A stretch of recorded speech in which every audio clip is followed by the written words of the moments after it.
My name's Hannah Marvel. I'm 19 years old, and my favorite worship song is Hungry by Catherine Scott. I became interested in music starting at a very young age, probably just like as soon as I could sing. It really elevated once I took up guitar when I was about 12 years old.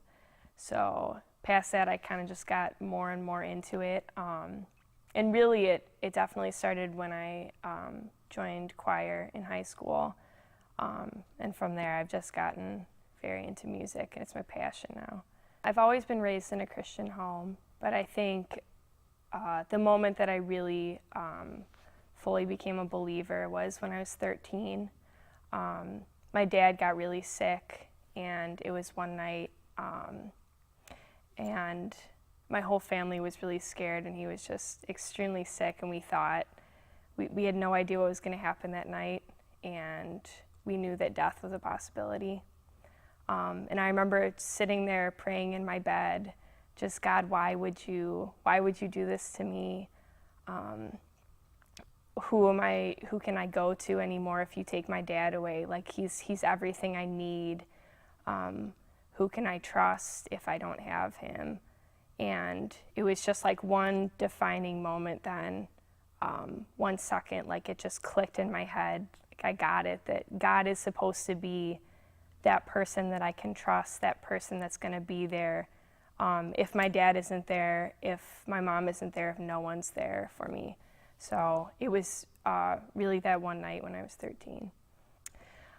I think I started gaining an interest in worship leading probably right after freshman year in high school. I really went through a hard time, and I really walked away from God during that year. But sophomore year, I really came back, and I really realized that I needed to devote my life to Christ, and Christ is an all or nothing thing.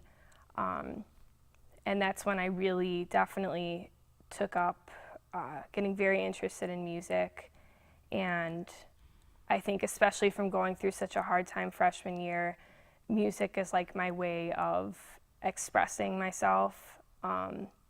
And I think the words and the music, that's definitely how I express my emotions.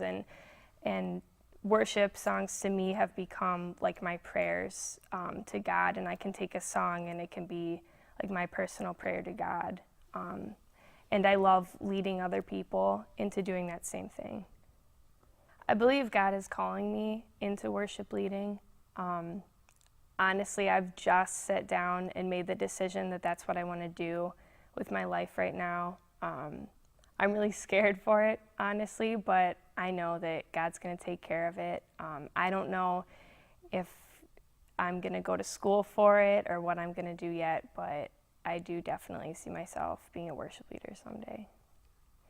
I think the biggest obstacles are definitely going to be pride is definitely a big one. I think anytime anyone gets on a stage or any sort of platform and people are looking at them, you automatically want to take the glory for yourself. And I know, at least for me, every time I get on a stage or anything, I have to constantly take a step back and think, this is not for me. This is for God's glory, not for me.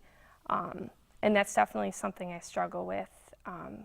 Another big thing is fear. I struggle a lot with not knowing what's going to happen. And I know with worship leading, that could take me anywhere. It could take me across the country. And I know I might be giving up my dream of having a family someday or just being a stay-at-home mom. And so that's a big thing, but I'm going to have to trust God with it. There's a verse that I feel like is really describing exactly what I'm going through right now with all this. I'll just read it real quick. It comes from Psalm 46, verses 1-3. God is our refuge and strength, an ever-present help in trouble. Therefore we will not fear, though the earth give way, and the mountains fall into the heart of the sea, though its waters roar and foam, and the mountains quake with their surging. I think following this call seems radical because I am completely stepping out of my comfort zone. I know I enjoy being up on stage, but at the same time, I'm not a person that loves to get in front of people and put myself out there. And like I said, I do struggle a lot with fear, and I know that this is going to be a hard thing. And I've never left my home before. I haven't gone to college, so I think that this is definitely going to move me out of my comfort zone and really place me in a spot where I'm going to have to trust God no matter what.